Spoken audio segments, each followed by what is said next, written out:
Joining me now is Chairman of the Asia Taskforce, Mark van Dyke. Mark, thanks so much for your time. Pleasure. Going back, I guess, decades, we've been talking about how to engage with the region better. Why is it still underdone? Well, I think a couple of reasons really, Kieran. Firstly, I mean, one of the challenges of having had, sort of 30 years of continuous economic growth is we haven't necessarily had as much of an imperative. And I think the pandemic has changed that. And I think for Australia to grow going forward, we're going to need to look as much at external growth as domestic growth. I think we're also at an absolute crossroads right now. There is an unprecedented opportunity for Australia in Asia, 2 billion middle-class population who will grow to 3.5 billion over the next 10 years. And they're looking for the sort of premium goods and services where we have comparative advantage. Biotech, for example, professional services, premium foods. And this is the window of opportunity now for Australia.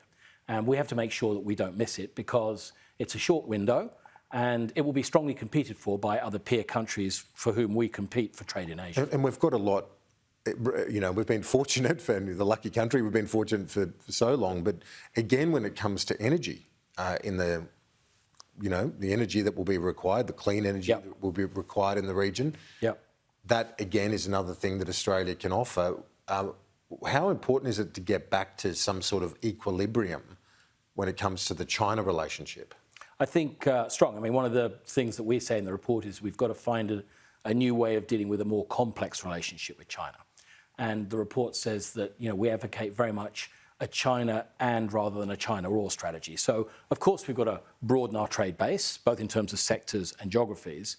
But let's face it, China is going to be the powerhouse economy in Asia. Too big to ignore. Too big to ignore. It's 40% of our commodities exports. It's 30% of our exports currently. And it is also the single largest source of our direct foreign investment, foreign students and tourism.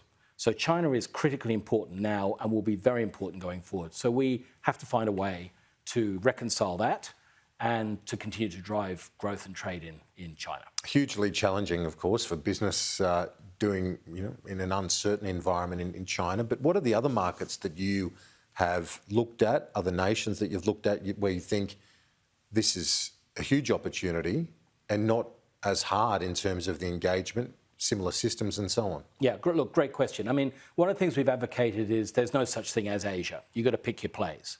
And so I think different businesses, clean energy is one, faces a different opportunity set. There's a lot of really interesting work in hydrogen at the moment with Korea.